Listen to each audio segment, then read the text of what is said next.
If you're wondering why the background's the same, if you watched the last video, I'm making a different video on pretty much at the same time.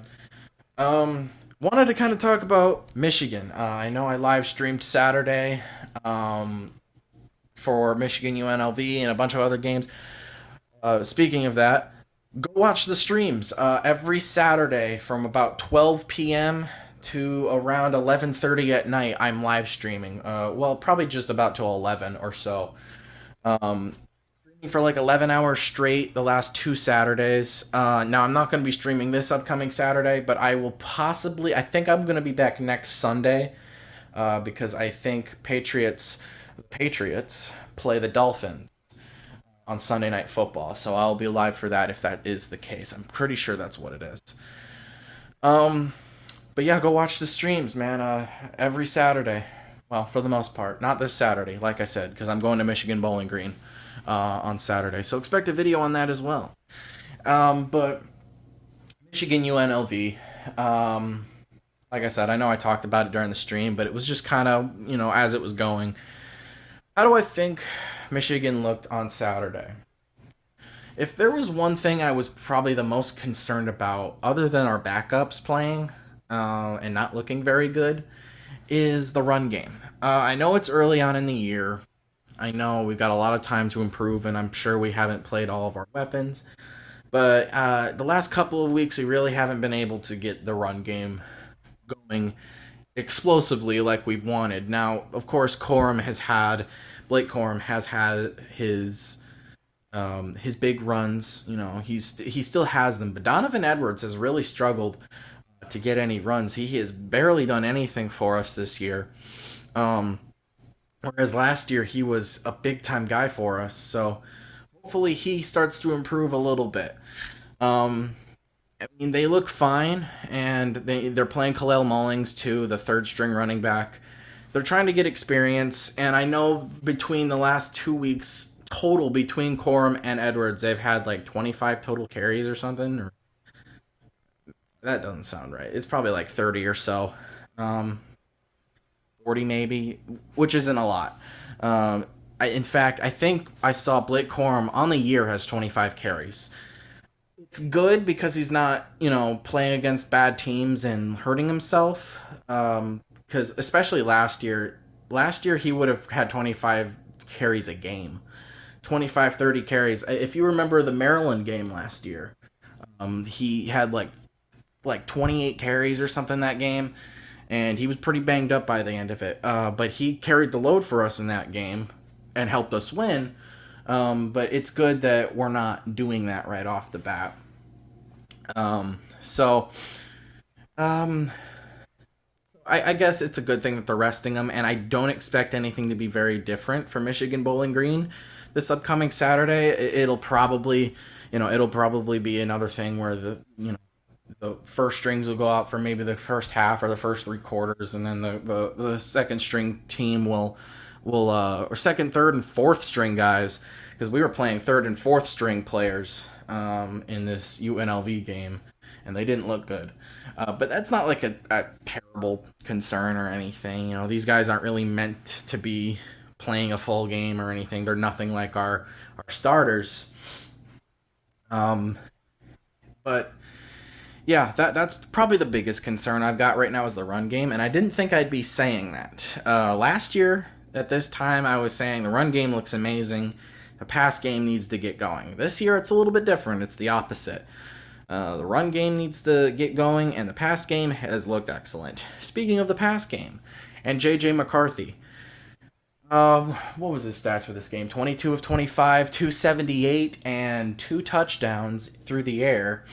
And he actually ran a couple of times in this game. I think maybe once or twice.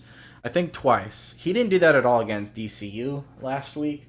So I'm glad that they did give him an opportunity to use his legs, because that is a good way to get some yards and to get a first down, because JJ is very mobile.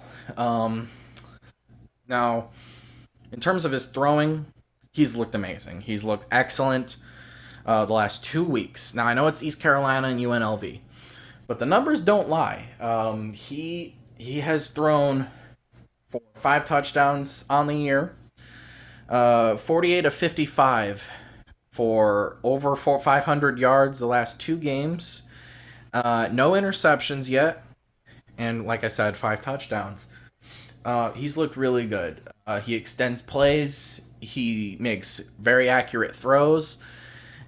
He's looked excellent. Roman Wilson has looked excellent as well. He's, I believe, the only receiver to catch a touchdown pass. He's got all 5 of those touchdown catches for from JJ, which is awesome because I do love Roman Wilson. Um, and he has a YouTube channel. He subscribed to Roman Wilson on YouTube because he does have a channel up and posts some videos and stuff about Michigan football and stuff like that, game day vlogs, and they're pretty fun to watch. But yeah, JJ looked good. Defense. There were certain points in the game where they did struggle to stop the passing game.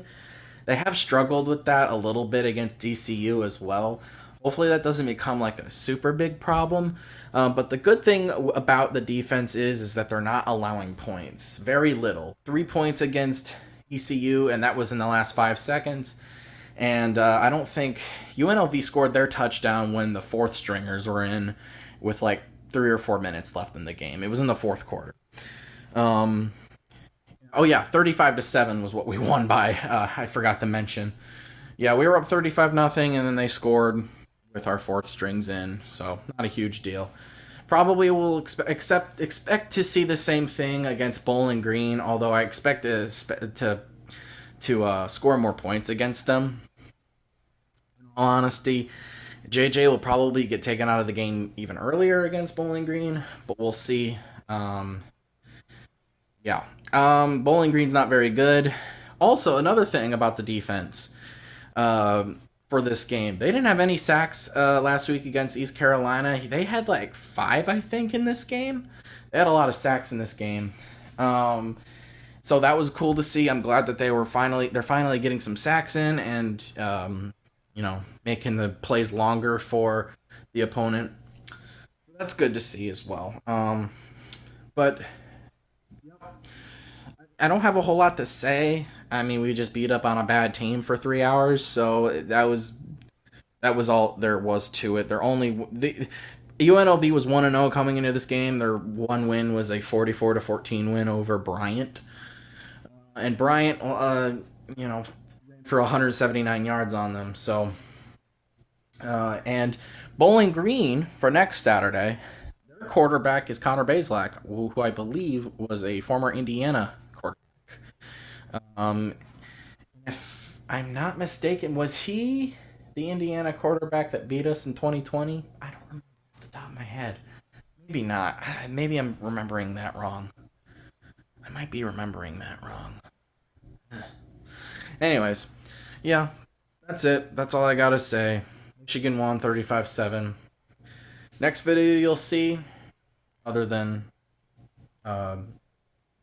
next video you'll see after this will be the video I've got, I guess a vlog type video I got for next Saturday, and me and my friend Evan, and my brother and my sisters and my grandpa, all in the stream. You might have seen in the stream yesterday.